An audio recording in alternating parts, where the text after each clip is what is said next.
Hello everyone, welcome to shop జుబీ vlogs. ఈరోజు అయితే నేను రసం ప్రాన్స్ కర్రీ అయితే చేసి చూపిస్తానండి. ఇక్కడ పాలు తోడు పెడుతున్నాను పెరుగుకి, కొంచెం తొరుకుతాను నేను పాలని. ఇక్కడ ప్రాన్స్ కర్రీకి నేను 2 ఆనియన్స్ 2 మిర్చి తీసుకున్నాను. అవి బాగా ఫ్రై అయ్యాయి. ఫ్రై అయిన తర్వాత ఒక 1 స్పూన్ అల్లం వెల్లిపాయ పేస్ట్ అయితే వేసుకున్నానండి. బాగా ఫ్రై అయిన తర్వాత ఇగోండి ఈ సైజు రొయ్యలు అయితే నేను తీసుకున్నాను. ఫ్రెష్గా ఉన్నాయి రొయ్యలు. అందులో టమాటో ప్యూరీ వేసుకున్నాను. ఒక 3 టమాటోస్ అయితే ప్యూరీ చేసుకొని వేసుకున్నానండి నేను. కొంచెం పసుపు, జీలకర్ర పౌడరు, ధనియా పౌడరు వేసుకొని బాగా ఫ్రై చేసుకున్నాను. ఇందులోనే కొంచెం ఫ్రై అయిన తర్వాత కారం వేసుకున్నాను. బాగా ఫ్రై చేసిన తర్వాత ఇది నేను ఇంట్లో పౌడర్ చేసుకున్నానండి, గరం మసాలా. ఇవి దేంట్లోకైనా యూస్ చేసుకోవచ్చు. ఇది గ్లాస్ జార్లో స్టోర్ చేసుకున్నాం అనుకోండి, ఎన్ని రోజులైనా ఉంటుంది అనమాట. నేను ఒకసారి స్టోర్ చేసుకుంటే ఒక 2-3 మంత్స్ వరకు కూడా నాకైతే సరిపోతుంది, ఎందుకంటే మా చిన్న ఫ్యామిలీ కాబట్టి.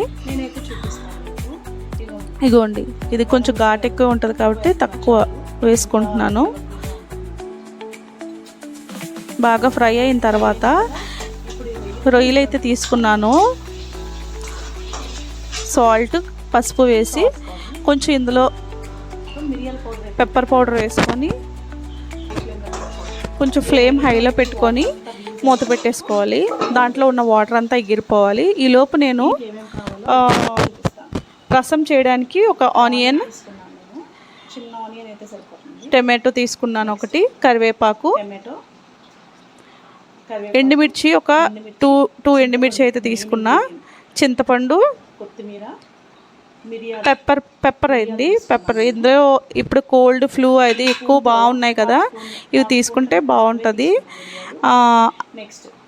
వాము, జీలకర్ర, కొన్ని మెంతులు తీసుకున్నా.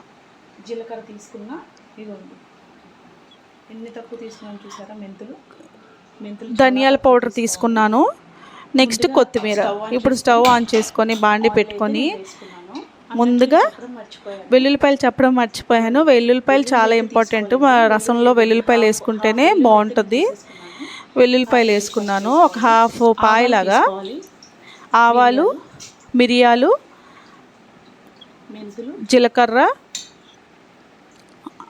వాము, మెంతులు అన్నీ వేసుకొని బాగా ఫ్రై చేసుకోవాలి. ఫ్రై చేసుకున్నాక జీలకర్ర, 2 ఎండుమిర్చి, 2 కంటే ఎక్కువ తీసుకున్నానండి. ఇక్కడ 2 కాదు, 2.5 ఎండుమిర్చిలా తీసుకున్నాను. కొంచెం కారం కూడా, ఎందుకంటే నేను కారం వేయను కదా. కారం వేయకుండా ఎండుమిర్చితోనే మొత్తం చారు అనేది పెట్టేసుకుంటాను అనమాట, ఈ రసం అంతా. ఆనియన్,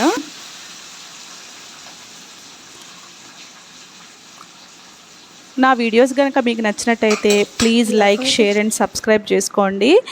నేను కొత్తగా వీడియోస్ అయితే స్టార్ట్ చేశాను. నా మొత్తం లైఫ్ స్టైల్, వ్లాగ్స్ అవన్నీ చూపిస్తాను మీకు. సరే, ఇందులో అయితే ఇప్పుడు కొంచెం టమాటో, 1 టమాటో వేసుకున్నా. ధనియాల పౌడర్ కూడా ఇప్పుడే వేసేసుకోవాలి. కొంచెం ఫ్రై అయిన తర్వాత, కొంచెం మగ్గిన తర్వాత కొంచెం పసుపు కూడా వేసుకున్నాను. ఈలోపు ఇందులో రొయ్యల కూరలో కొంచెం కసూరి మేతి వేసుకొని, నీళ్ళు చూసారా ఎలా ఎగిరిపోయా, నీళ్ళంతా ఎగిరిపోయిన తర్వాత కసూరి మేతి వేసుకున్నాను. కొంచెం వాటర్ వేసేసుకున్నాను. వేసుకొని కాసేపు మూత పెట్టేసుకోవడమే.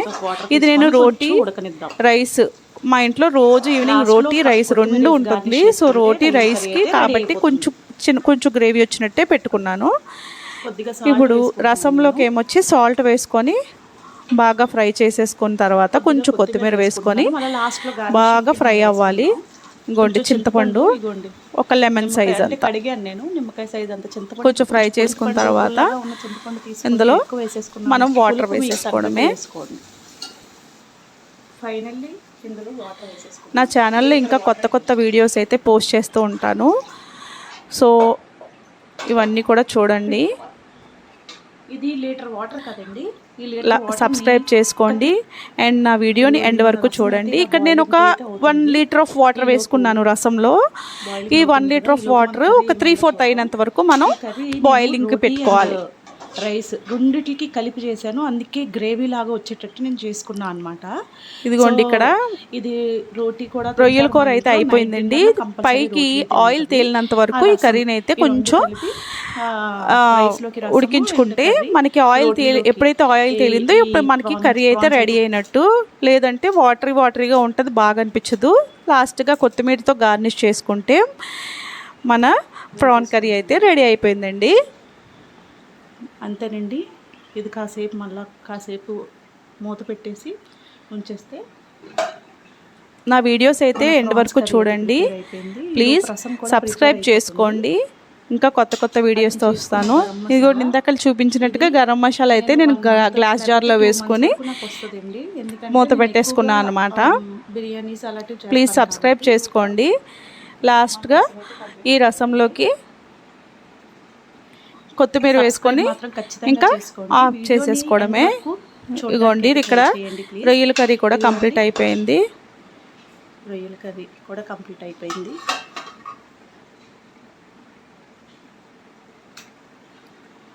థ్యాంక్స్.